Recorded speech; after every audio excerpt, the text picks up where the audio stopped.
Skinwalkers aren't some internet creepypasta that someone made up for Reddit karma. They come from Navajo tradition, where the Yi Naldlushi is a human witch who sacrificed a family member to gain the power to shapeshift into animals: wolves, coyotes, and dogs. That's centuries of oral history, not a TikTok trend. So today I'm breaking down every single way to tell if a dog is actually a skinwalker, starting with the sign you'll want to ignore: staring at nothing. Your dog stares at an empty corner of the room. No sound, no movement, nothing there. You wave your hand in front of its face and it doesn't even flinch. 30 minutes pass, an hour, still locked on. Here's the thing, you're going to tell yourself it's nothing. And honestly, that's fair. Veterinary behaviorists will tell you this happens in 2 to 5% of dogs, usually caused by absence seizures or visual floaters. Case closed, right? But that explanation falls apart fast, because the accounts people post online don't describe a zoned out, vacant dog. They describe a dog whose eyes are actively tracking something moving across the room, following it from one wall to another. Over 400 paranormal forum accounts since 2015 have documented this exact behavior, and it's consistently ranked as the #1 early warning sign. Navajo folklore actually has an answer for this. Yi Naldlushi are said to exist partially between worlds, visible to animals but invisible to humans. Traditional smudging rituals were specifically designed to reveal entities hiding in a space, and that practice predates every internet thread by generations. So yeah, your dog is probably just watching dust particles. Probably. But if its gaze is following something with purpose, something you can't see, that's not a seizure. That's surveillance. And staring is one thing. But what happens when the dog starts solving problems it shouldn't even understand? Unhuman intelligence. Your average dog is smart. They can learn sit, stay, roll over, maybe even open a door if they're feeling ambitious. Studies show most dogs understand somewhere between 150 and 250 words, which is genuinely impressive for an animal that eats its own vomit. But here's where it gets uncomfortable. In Navajo tradition, skinwalkers don't lose their human mind when they shift. They're not running on instinct, they're thinking, planning, reasoning, and that means a skinwalker in dog form isn't learning tricks, it's solving problems. There's a widely circulated account from 2019 where someone described a dog watching them open a child safety gate once. Just once. The dog then opened that same latch 3 completely different ways. Not trial and error, not pawing at it until something clicked. 3 deliberate methods, each one more efficient than the last. That's not a smart dog. That's optimization. And that's the behavioral tell that separates impressive pet from something is wrong here. Witnesses don't describe these dogs fumbling toward a solution. They describe them pausing, visibly weighing options, then executing the best possible move like they already knew the answer and were just deciding which approach to use. Now, this is still easy to rationalize. Border collies exist. Owners anthropomorphize their pets constantly. Your brain is wired to see intelligence where there might just be good pattern matching, but that's exactly what makes this sign so unsettling. It lives right on the edge of, wow, that's a really smart dog, and why does that dog look like it's thinking about me? And if a dog thinking too hard creeps you out, wait until you see what happens when you bring sacred objects near one. Abnormal reactions to sacred objects or rituals. Before we go any further, something important. Navajo spiritual practices aren't horror movie props. They're sacred cultural traditions that have existed for centuries, and the knowledge we're about to discuss comes from indigenous wisdom that predates every internet forum and creepypasta thread by generations. That context matters. Now here's where skinwalker identification shifts from passive observation to active testing. Traditional Navajo practice uses salt, cornmeal, and specific protective symbols as spiritual barriers.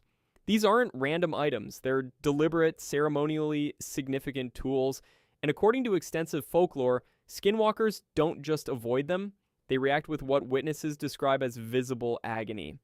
But this isn't ancient history locked in oral tradition. Modern paranormal accounts report dogs exhibiting violent panic attacks, vomiting, and even temporary paralysis when exposed to blessed salt or cornmeal specifically, not mild discomfort. Full-body, disproportionate terror responses that witnesses say don't match any physical stimulus they can identify. And here's the part that gives this real weight. Traditional Navajo singers historically documented 7 to 9 cases per year of animals refusing to cross ceremonial lines. That means this pattern was observed, recorded, and taken seriously long before anyone had a Reddit account. A 2021 Paranormal Forum compilation pulled together over 120 accounts of dogs reacting violently to spiritual objects across both Christian and Native American traditions. The cross-cultural consistency is what believers point to as genuinely significant. Now, the skeptical explanation does exist. Salt toxicity causes neurological symptoms in roughly 1 to 2% of dogs who accidentally ingest it. But here's the distinction believers hammer on relentlessly. These accounts describe dogs fleeing before making any physical contact with the salt, not after ingestion, before contact, as if the substance itself radiates something the animal can sense. That's not a dog avoiding something harmful, that's a dog reacting to something it recognizes. But if a spiritual reaction unsettles you, wait until you hear what these things can do with their voice. Vocal mimicry. Everything we've talked about so far is unsettling. A dog that stares too long, one that seems too smart, one that flinches at things it shouldn't even notice. Those are creepy. But vocal mimicry is where this crosses a line, because this isn't subtle anymore. This is a dog opening its mouth and speaking to you in your mother's voice. In Navajo oral tradition, yi naldlushi are specifically described as being capable of human speech, not barking that sounds vaguely like words, not whimpering that your brain interprets as language. Actual, deliberate vocal imitation of specific people. And the modern accounts back this up in terrifying detail. One of the highest upvoted Skinwalker encounters on Reddit, posted in 2018 with over 15,000 upvotes, described a dog mimicking the witness's mother calling their name. Not approximately, not close enough to be confusing, exactly her voice, her cadence, her pronunciation. Coming out of a dog standing at the edge of a tree line. And that account isn't an outlier. Vocal mimicry shows up in roughly 34% of all detailed Skinwalker encounter narratives compiled across paranormal research forums. That makes it one of the single most commonly reported signs. Here's the thing, though. The mimicry itself isn't actually the scariest part. Wolves and hyenas have been documented producing sounds that resemble human speech under stress conditions.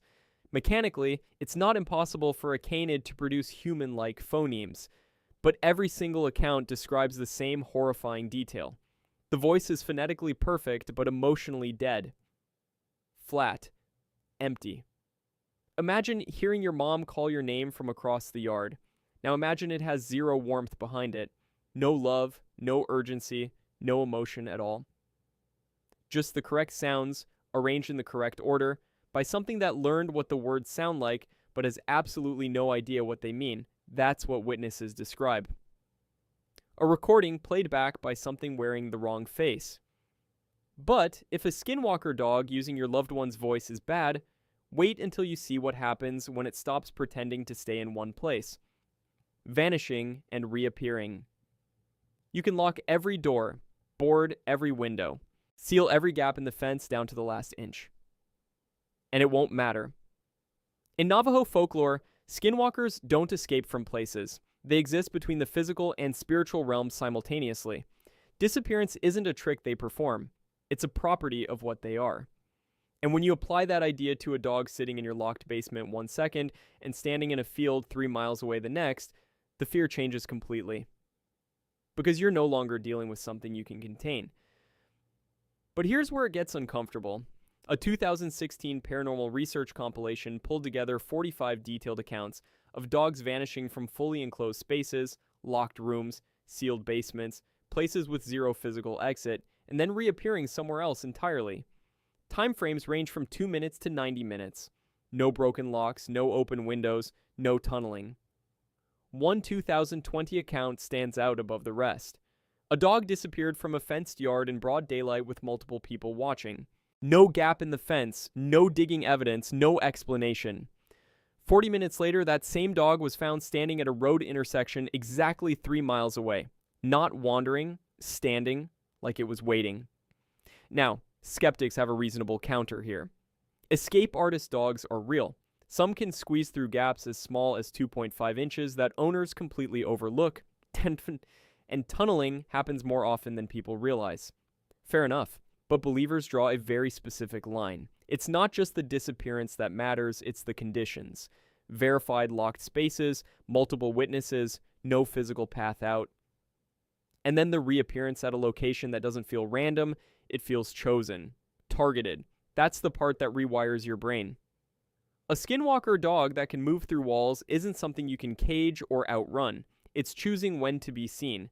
And if it's choosing when to be seen, then every time you've looked at it and it was just sitting there, that was a decision too. But vanishing through locked doors isn't even the most disturbing physical sign, because some of these dogs have been seen doing something far worse, something that breaks every rule of canine anatomy. Moving on two legs. Everything we've covered so far has one thing in common. You could explain it away. A dog staring too long, a voice that sounded almost human, an animal that moved too quietly. Your brain can file those under weird but possible and keep going. This one breaks that. Because when a dog stands up on two legs and runs, not wobbles, not hops, but runs at full speed with a smooth, human stride, your brain has zero filing cabinet for that. There's no weird but possible anymore. There's just wrong. And this isn't some fringe claim buried in a single Reddit thread. Over 200 detailed witness narratives since 2010 describe exactly this behavior. Not dogs rearing up briefly during play or begging for treats. Sustained purposeful bipedal locomotion. Witnesses consistently report speeds between 15 and 20 miles per hour maintained for distances exceeding a quarter mile. That's not a dog losing its balance. That's something choosing to move like a person. But here's where the pattern gets harder to dismiss. A 2014 compilation pulled together 12 separate accounts of this exact phenomenon, and every single one shared the same conditions. After dark, at property edges or near roads, the threshold between your space and whatever lies beyond it. 12 independent witnesses, same behavior, same setting, same time of night. Believers argue that's too consistent to be coincidence, and honestly, it's tough to argue with them on that. Now, dogs can physically stand on their hind legs. That's not the debate. The debate is about what witnesses actually describe, because it's never awkward, it's never strained. Every account emphasizes the same horrifying detail, and it's not the two legs themselves, it's the stride. Human in its rhythm, efficient in its purpose, smooth in a way that suggests this thing isn't struggling to walk upright. It's struggling to remember why it should be on four legs instead. Like something wearing a dog's body forgot the rules halfway through. That image alone is enough to keep you up at night. But if the way it moves doesn't convince you something is fundamentally wrong, wait until you see how big it actually is. Impossible size or strength. Here's the thing about big dogs. Great Danes can hit 180 pounds. Mastiffs push past 200. So when someone says they saw a huge dog, that's not exactly breaking news. But the accounts filed under Skinwalker encounters aren't describing big dogs. They're describing something that has completely stopped pretending to obey the laws of physics. Paranormal documentation contains over 78 separate accounts of dogs appearing significantly larger than any known breed should allow, or displaying strength that witnesses don't describe as impressive. They describe it as wrong. And that distinction matters more than you think. One detailed 2017 account described a dog throwing a 250-pound man across a room, not once, repeatedly, without visible exertion. Another witness reported a dog breaking through a reinforced metal fence in a single motion, the way you'd push through a paper door. No running start, no buildup of force, just casual, effortless destruction. But here's where it gets interesting. The consistent detail across these reports isn't the size. It's the ratio of effort to effect. Witnesses don't describe a powerful animal straining against its limits. They describe something exerting almost zero effort before producing results that shouldn't be physically possible. The strength isn't scary because it's impressive. It's scary because whatever this thing is, it isn't even trying. Now, the skeptical explanation here is genuinely strong. Psychological magnification is well documented. Under stress or fear, witnesses consistently overestimate animal size by 30 to 50%. Combine that with giant breeds, poor lighting, and adrenaline, and you've got a recipe for turning a 150-pound dog into a monster. But that explanation covers the size reports. It doesn't cover the men thrown across rooms. It doesn't cover reinforced restraints snapped like twigs. And believers are quick to point out that witnesses themselves don't fixate on how big the dog was. They fixate on how little effort it used. That's not a perception error. That's a detail your body registers before your brain catches up. The feeling that whatever you're looking at could destroy you and it wouldn't even need to try. That's not fear of a large animal, that's helplessness. But if raw physical power unsettles you, wait until we talk about the feature that makes people refuse to look at these things twice. The eyes that don't belong. In Navajo oral tradition, the Yi Naldlushi is described as a human witch wearing an animal's body. And the place where the disguise fails every single time is the eyes. The human leaks through. That's the folklore. But here's the thing, over 150 detailed witness accounts since 2012 describe this exact phenomenon, and they all reach for the same word. Wrong. Not the wrong color, not the wrong shape, the wrong expression. Witnesses describe recognition behind those eyes. Malevolence. A patient calculated awareness that no dog should have. And that distinction matters more than you'd think. Because there is a perfectly reasonable explanation for why a dog's eyes might look unsettling. The tapetum lucidum, the reflective layer behind a dog's retina, creates wild color variation between breeds and individual animals. Light amber eyes, pale gold, washed out blue, these can absolutely read as human-looking to someone who's already on edge. Certain angles catch the light, and suddenly, your neighbor's husky looks like it has the eyes of a 40-year-old man. Anatomically, the skeptical explanation checks out. But that's not what witnesses are describing. They're not talking about color. They're not talking about reflection. They're describing something looking back at them with comprehension. The sensation of being seen, truly seen by something that knows exactly what it's looking at and has already decided what it's going to do about it. That feeling of being assessed by a predator wearing a costume. Skeptics point to pareidolia, our brain's tendency to project meaningful expressions onto ambiguous stimuli, especially under fear. And pareidolia is real. It's well documented. It's powerful. But believers push back hard on that. Pareidolia works on ambiguous input, a cloud that looks like a face, a shadow that resembles a figure, a dog locking eyes with you from 30 feet away with the focused, deliberate attention of something hunting you is not ambiguous. There's nothing to misinterpret. You're either being watched like that, or you aren't. This is consistently described as the turning point in every encounter, not the moment the witness got confused, the moment they got afraid, not because of what the eyes looked like, but because of what they communicated. But if being watched is terrifying, what happens when your own dog doesn't even flinch at the thing watching you? Dogs that aren't afraid of it. Every sign we've covered so far relies on you noticing something wrong. Your eyes, your instincts, your gut. But this one is different because it's not about what you see. It's about what your other dogs don't do. Navajo folklore holds that normal animals display instinctive fear around skinwalkers. Dogs bark, horses bolt, livestock panics. The absence of that fear is itself a tell, because it means the animal isn't perceiving what's in front of it as a dog. Here's where it gets interesting.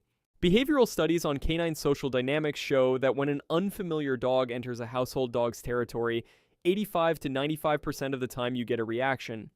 Barking, posturing, hackles up. Dogs don't just ignore other dogs. Every unfamiliar canine is either a threat to evaluate or a new pack member to rank. Zero response to an unknown dog isn't calm behavior, it's broken behavior, but that's exactly what witnesses describe. Paranormal accounts repeatedly document household dogs showing no territorial response, no fear, and no aggression toward a suspected skinwalker entity. These same dogs bark at the mailman. They lose their minds over squirrels. They growl at strangers through the window every single day. But when something that looks like a dog walks onto their territory, behaving in ways that should trigger every alarm in their brain, they do nothing. But here's the part that changes the whole picture. Witnesses who've observed this closely say the specific quality isn't passivity. It's deference.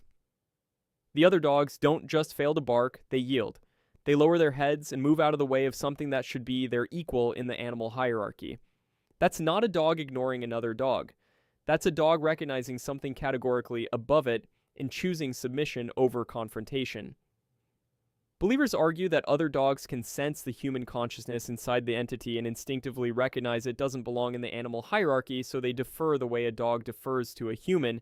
Skeptics counter with illness or poor socialization. But poor socialization causes fear and aggression, not quiet deference. And illness doesn't explain 3 healthy dogs all doing the exact same thing at the exact same time. The real horror of this sign is that it externalizes everything. Your dogs, the ones who bark at everything, the ones who protect your home from every perceived threat, are silently stepping aside for something wearing a dog's body. They know. They won't engage. And that should terrify you more than anything the entity itself has done. But if other dogs refusing to acknowledge it shakes you, wait until the thing turns around and calls you by your name. It knows your name. Every sign before this one describes something a Skinwalker does.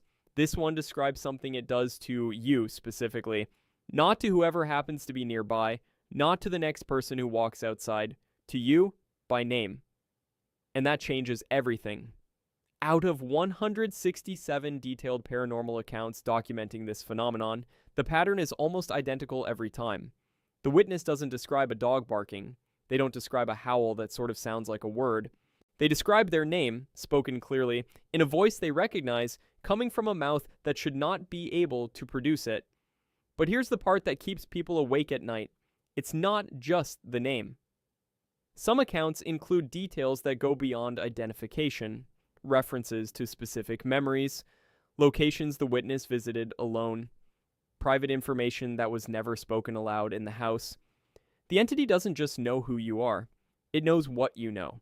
And that implies something far worse than a single encounter, because that level of knowledge requires sustained, focused observation over time. It means the thing outside your door has been watching you long before you ever noticed it. A 2021 compilation of these accounts found that this sign appeared in 89% of cases that escalated to repeated visitations or active perceived threat. Every other sign on this list can be a one-time event. A dog walks on 2 legs, you see it, it's gone. The eyes look wrong, but the animal moves on. But when it knows your name, it doesn't move on. It comes back. That's the threshold between an encounter and a haunting. Now, the psychological explanation here is legitimate and worth understanding.